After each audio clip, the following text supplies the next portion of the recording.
विशाला पे हम बात कर रहे हैं, मैं आपसे ये भी जानना चाहूँगा कि आप किन कवियों को पढ़ते हैं, और अगर कोई कविता आपके जहन में आपको याद है किसी भी कवि की, आपकी पसंदीदा कविता?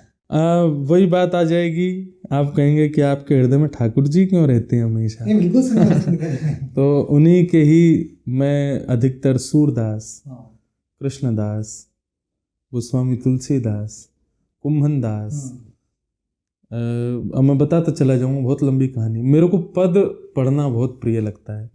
जैसे सूरदास जी के पद हैं, तुलसीदास जी के पद हैं, मीराबाई के पद हैं, जो भगवत संबंधी रचनाएं करते हैं, मुझे उनके भाव सुनने और बोलने में, जैसे सूरदास जी का है, तजोरे मन हरि विमुखन को संग, जाके संग कुमति उपजत है, पढ़त भजन में भंग,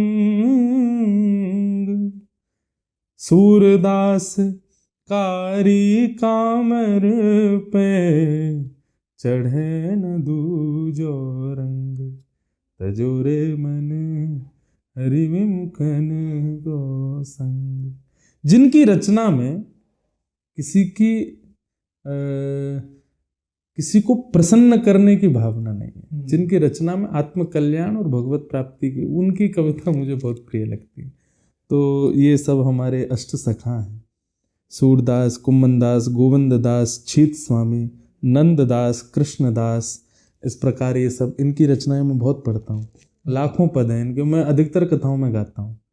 मीराबाई के पद बहुत पढ़ता हूँ। एक हमारे वृंदावन के हुए श्री बिंदु जी महाराज, वे थोड़ा, उनके शब्दों में उर्दू अल्फाज आते हैं। उनका एक भजन है, मतलब वो पंक्ति लिखते थे, कौन है गुलशन कि जिस गुलशन में रोशन तू नहीं, कौन है वह गुल कि जिस गुल में तेरी खुशबू नहीं। अच्छा, उनकी पंक्तियां ऐसी हैं कि उसको आपको डिकोड करना पड़ेगा। वे कहते हैं, बिंदु कहता है कि मैं हूं, बिंदु कहता है कि मैं हूं, कब? जब जुदा दरिया से है, जब दरिया से अलग है तब बिंदु कहता है मैं हूं, मैं हूं, मैं हूं। तो बिंदु कहता है कि मैं हूं जब जुदा दरिया से है, मिल गया दरिया में फिर कहता है कुछ भी हूं नहीं। हम कब तक कहते हैं मैं, जब तक आपसे दूर हैं। जैसे आप में मिल गए तो सब कहे सर्वम खलु इदम ब्रह्मा, सब ब्रह्म ही है। जैसे श्री बिंदु जी महाराज, तो एक प्रकार से रुचि मेरी ज्यादातर भगवत संबंधी कविताओं में बहुत।